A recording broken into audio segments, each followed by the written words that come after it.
just struck a massive blow in the titanic war of red versus green, securing a partnership with AI overlord Sam A that's making Jensen Huang's jacket look dull. Microsoft wants you to pay more for games, but if you can't fork up the dough, they've got a free gaming option that you're gonna hate. The RTX 5050 Ti variant just dropped. Phil, is this real? Maybe. This can't be. The original card is great as is. And if you've been sleeping on the most recent GPU releases, now is the time to buy. It's time to up, down, left, right, BA start. Meta PC's news, let's go. Gamers are up in arms after Microsoft announced a steep price increase to its Xbox Game Pass Ultimate subscription, jumping the price to $30 per month. This 20% price hike has caused widespread cancellations, but there's a flip side to Microsoft's strategy. Leaks are suggesting that they're preparing a free ad-supported version of Xbox Cloud Gaming aimed at mobile users. Now, this creates a huge schism. They are simultaneously pushing premium users to pay more while using the free ad tier services to pull in new casual users. A little bit of a bait and switch tactic to grow the gamer base, no matter the freaking cost. But like, who wants ads while on a boss fight? My big question is, does this kind of dilute the brand value of Game Pass Ultimate a little bit in some way, shape, or form? I think it kind of does. That's my concern. My guess is it's going to be no different than watching TV. Just mid-fight, mid-whatever's happening, it's going to pause the game, and then you're going to get a 10 to 20 second ad, maybe a minute. I'm envisioning a website with no ad blocker, like a news website. Oh my God, just covering up the HUD with ads. I could see this being like really, really annoying. I do not want to give ideas to developers, but I foresee a scary world where in-game real estate is sold as ad space. Driving through the city in Cyberpunk and seeing a billboard with your face on it. Wow. And it's like, buy a Meta PCs in Cyberpunk. That would be cool. Yeah, we did buy a billboard. It's right here. In a rare win for physical media purists, retail copies of the upcoming Battlefield 6 for PlayStation 5 are reportedly shipping with the full game on disc, requiring no day one download to play. Now, this is a massive relief for players with slow internet or those tired of the industry trend of requiring large post-launch patches or installs. Now, while this is currently confirmed for PS5, the optimism extends to the PC version, hoping it signals a shift towards more complete game releases. This news is a huge positive antidote to the ongoing digital-only push, Phil. The game is optimized to work on older hardware. They're making sure that you could play on day one. You don't need the big patches. They have really thought about gamers with this release, and that makes me happy. Is this the start of a trend where maybe publishers respect physical media again? Perhaps? I hope so. PS5, this is all well and great. What I'm very curious about is, what does this look like for the PC version? Does this end up being a similar optimization for a smaller initial download? Or like, what are we going to look at for the PC side? I'm so curious about this launch because the beta I had so much fun with. Oh, absolutely. I was like, dude, this is peak Battlefield. This is so much fun. I think if everything goes well on launch day, fingers crossed, this could be one of their better launches ever. What should we have them comment? Like, I pre-ordered it. Full send. If you took the risk on pre-ordering, let me know. But I'm curious if you're having a good experience with Battlefield 6. Let us know in the comments down below. NVIDIA's ambitious plans to establish a major new headquarters in Taiwan, which was slated to be a key engineering hub, have reportedly stalled. The project, initially met with high expectations, has faced a whole bunch of difficulties in securing the necessary land and navigating complex local government approvals. Now, while NVIDIA remains committed to the region, the delay is a setback for its global expansion strategy, especially as it seeks to diversify its own supply chain and R&D efforts away from the United States. It shows that even a tech giant like NVIDIA isn't immune to real-world bureaucratic hurdles, Phil. They're feeling it too. With a large company like NVIDIA, who could basically own the world, if they're running into regulatory issues like this, I mean, is no one safe? I think no one's safe. And this also really does impact potentially long-term goals that NVIDIA has. They want to diversify supply chain, right? Oh, yeah. So they're like, okay, little US, maybe get to Taiwan kicked up. Not all your eggs in one basket is the name of the game here, right? So it does maybe throw a couple wrenches in that. I'm very curious what the implications are. You've said that word implication a couple of times. What implication? And maybe this bodes well for AMD. I mean, if they're doing an Eastern expansion as well, but not running into those issues, they might be able to get a leg up on NVIDIA. NVIDIA, though, stalled on expansion plans in Taiwan. We'll see what happens, huh? I just noted something. The projector's gone. Is that I know why. You know why? Why? Not enough people hit subscribe. Guys, you gotta hit the little button. Tap that once, not twice, because then you'll wait. Wait, tap that? Phil, did I say something? Oh, tap that. Damn it, Phil.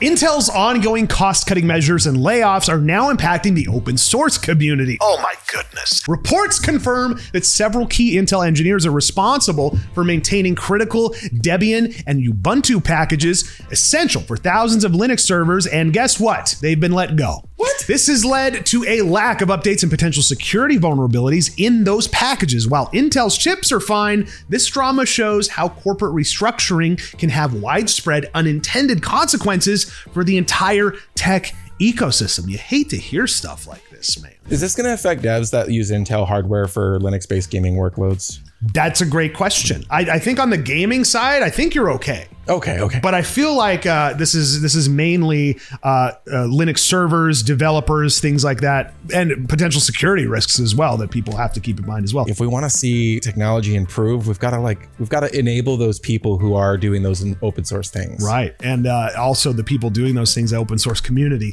got to rely less on single corporate entities for core maintenance stuff. I think that's the name of the game, because Intel is like, well, we don't need these people. Oh, guess what? They were needed. They were needed for a lot of people. Guess what? Your people were those people. Yeah, those were the people.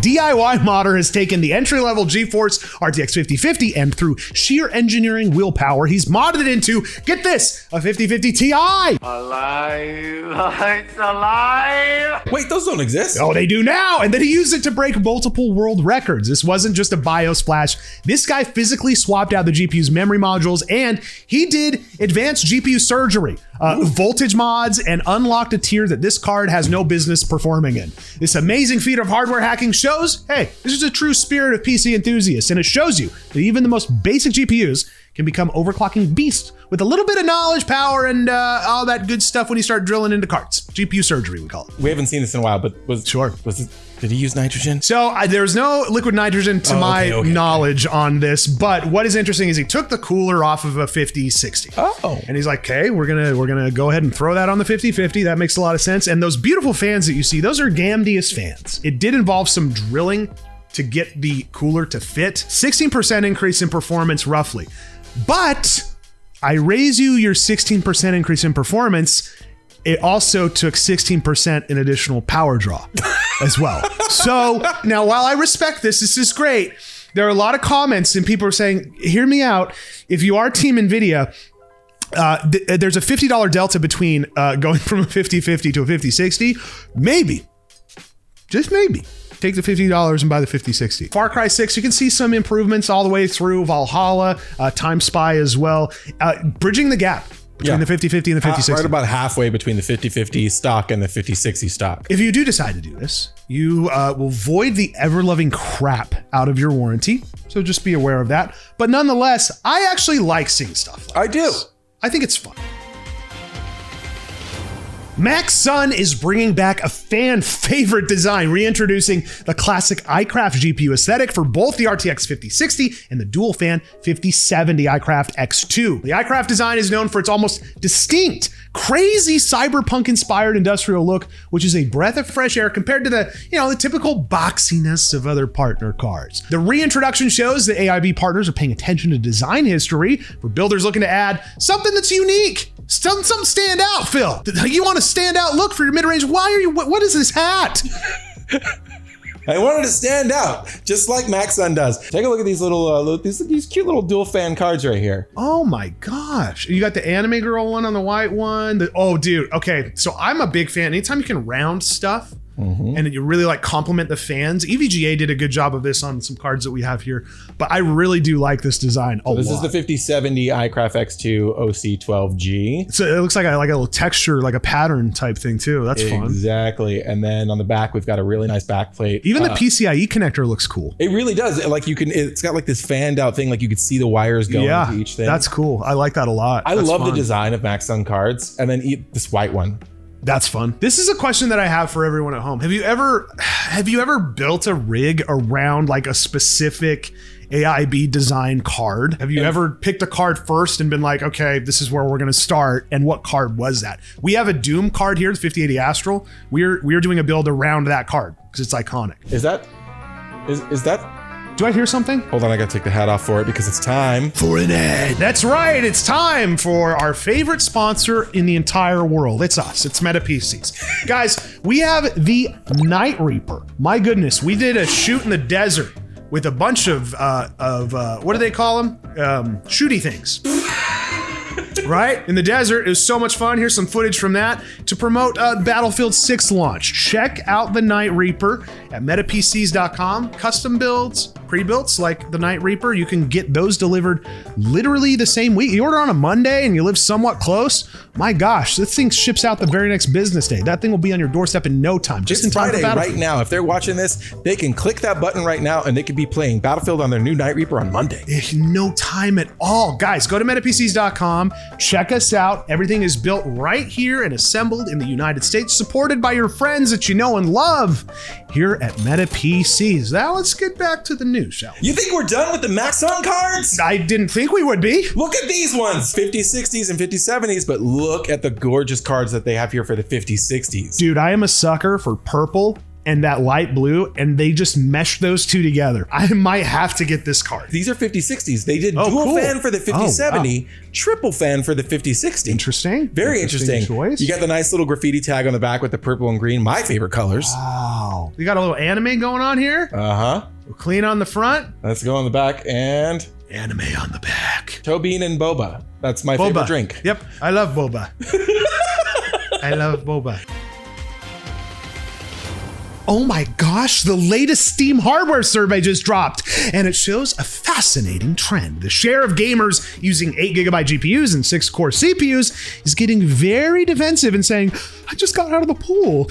It was cold. It's shrinking. The data suggests that the minimum performance floor is rising, driven by demanding new AAA titles. While 8GB was the sweet spot for years, more users are upgrading to 12GB or more, and 6-core CPUs are giving way to 8-core, baby, as the new freaking standard. Now, that's just critical data for PC builders, and it confirms that 6-core, 8GB builds are slowly moving towards entry level status. How reliable is the Steam hardware survey? So it doesn't survey everyone, and that's like the biggest feedback people have. They're like, I didn't get surveyed. I don't have this. But Steam has said over the past few months that they've been dialing it in and getting more accurate representations of Steam users as a whole. Take that for what it is. We've seen that with our own sales here. Yeah. You know, people are pushing towards 16GB cards on the hardware survey. We're seeing that on our own sales. We're seeing more 16 gig cards. This is interesting too, because on the survey, I mean, we are seeing a decrease in these 8 gig cards. It still makes up 33% of Steam users, which is the largest share, but we are seeing a decline. We are seeing an increase in the latest Steam hardware survey with the 5060, 5070, which is predictable, right? Those are the cards that most people are getting from the 50 series. That's where it's jumping up. It is highly interesting. I think consumers are getting maybe a little bit more educated. And also, not everyone wants to jump into the game launcher and go to settings and configure it when you've got an 8 gig card and try to squeeze it out so that it's playable. If I hit play, this should work. Right? And that's fair. So if you want to have that experience, I think people are realizing they're like, dude, I'm just going to get a 16GB card. Yeah. That's how it's going. Acer made something that you might actually want. It's expanding its visually stunning GPU lineup with a new Predator Bifrost Radeon 9070 XT. It's in pure white, and this card is a freaking gorgeous option for the growing trend of all white PC builds. It's got a white shroud, it's got white fans, it's got RGB accents. This is known for its blower fan hybrid cooling, and this edition brings high-end aesthetics to that super powerful 9070 XT chip. Acer delivered on this one. I think it's pretty cool. Let's take a look at it. I want to get your feedback. Look at it. That's a pretty looking there card. There it is. My gosh. Yeah, that's not bad at all. I do like the hexagonal design that's in front of the heatsink there. I think that's kind of cool. Acer is pretty new to the GPU market, so you don't really see a lot of people mentioning Acer cards in their custom builds and things like that. But if they make more stuff like this, I could see them being like a real contender in the future. For sure. I mean, it's Acer. They've got billions of dollars or whatever. But yeah, that's pretty sick. I think that looks nice. I would get that. If Acer can do it, we can do it. Meta GPU win. When? Yeah. Gosh, dude, I don't know. Should we reach out to AMD? Should we call Lisa? Should we call EVGA? Could we? Oh. It's time to bring it back, boys. AMD is giving Radeon users yet another free performance boost. The company has quietly introduced a new setting called Fast Motion Response to the Fluid Motion Frames 2.1 driver. This feature, which can be toggled on in the driver panel, is reportedly designed to reduce input latency when FMF is active. That's a primary concern for many gamers, and it's a response to criticism that frame gen makes games feel sluggish. Now, if this works as intended, this becomes a viable performance tool for a much wider range of games and gamers. So basically we're looking at reflex from AMD, right? Yeah. I love that. I'm like, it's needed. What about my input latency? What about, is it going to be affected? If that helps, it's a driver level update. So it works globally. This is a big push over NVIDIA in having it be driver level. I'm curious, like when we talk about what GPUs from AMD will benefit the most from this, I could see this being pretty big for like the 9060 type. Yeah. I mean, even 9070 XT, like I think across the board it's going to help, but especially like the 9060 type of range, this could be a huge boost and reason to get that card over an NVIDIA counterpart. Oh, 100%. We've got a massive value alert for mid-range PC builders. Alert! Alert! The ASRock Challenger Radeon RX 9070 16GB card has seen its price drop just to $549. At this price point, the 9070 offers 4 gigs more VRAM than the closest RTX 5070 competitor, which makes it a great value prop for high-resolution textures and future-proofing. AMD's partners are continuing to put pressure on NVIDIA's mid-range stack, and if you're building a high-end 1440p rig right now, this is a deal to jump on, Phil. We just went over this last week that things are finally underneath the MSRP bar. Never thought we'd be saying that. Now's the time. $550 for 16 gigs is a deal. It's AMD's strategy to gain more market share, and the timing's great on it. Makes a whole lot of sense. They're forcing NVIDIA to also counter with it. This is a net positive for all of us. Drop those prices. Make it more affordable. Make it less than buying a car. Make it more fun. Make it make sense. Make it make sense, most importantly. Jeez, you're so right. 5070 versus the 9070. As you can see here, obviously you've got in some games on like rasterization, the AMD card is beating out in some areas, and then it's kind of varies by game. They trade blows back and forth, but I think what's most important is, boy, if you can get a really good value on a card and you're trying to put together a build on a budget, do not count out AMD cards. We've got more Intel roadmap news as new leaks detailed the core configurations for the upcoming Panther Lake mobile SKUs. Intel is reportedly planning 12 different SKUs, ranging from 6 to 12 CPU cores, but the big takeaway is the integrated graphics. We're seeing up to 12 Xe3 GPU cores in the high-end chips. This continues Intel's push to make their integrated graphics a freaking force in mobile gaming, and it indicates serious effort to compete with AMD's Ryzen APUs. These chips are slated for 2026 rollout and will be the foundation for next generation gaming laptops. What has Intel been cooking up? Do you think that they can catch up to the Ryzen integrated graphics at any point? The Ryzen 4070, you mean? Yeah. You know what? I'm not sure about that. 12 Panther Lake mobile SKUs. That's pretty aggressive. The core counts are interesting too. So ranging from 6 to 12, but we're not going to see these until next year. No. So one of the interesting things is like, does it make discrete GPUs obsolete for mobile devices? Honestly, I'm going to say yes. Yeah. Because if Intel and AMD both have variants, like with the X3D variants and them pushing in, you know, those mobile APUs and things like that, I think it does. I don't want to talk too much crap because we haven't seen it yet, but I will let you know in 2026 what I think about this. The 12 Xe3 GPU cores is fairly interesting. That's fairly interesting. TDP is a big old question mark right now. We don't know where that's going to come in. 28 watts, not too bad. I don't know, man. I don't know. We should have real details about this the day before this news actually airs. Great. In the wild. So great. As we're saying this right now, someone probably just read an article that had all the actual details. Bad news. You know more than us. So maybe you just let us know what happened. I don't know. This is the biggest AI hardware story of the year, and it's got huge implications for Jensen Huang's jacket budget. Lisa Su and Sora superstar Sam A. Is it Sama or Sam A? Sama?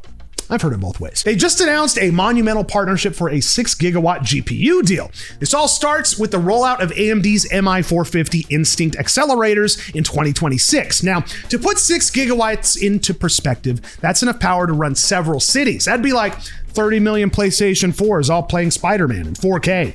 Now, OpenAI previously almost exclusively was an NVIDIA customer. They're making a multi-billion-dollar bet on AMD's Instinct line to diversify its AI infrastructure. This deal doesn't just mean massive revenue for AMD, it provides the firm with critical feedback from the world's leading AI company, which will inevitably filter down, hopefully, into better drivers and features for your Radeon gaming GPU. It's a shot across the bow for everybody at NVIDIA that we've all been waiting for. How do you feel about Monopoly? Love the game.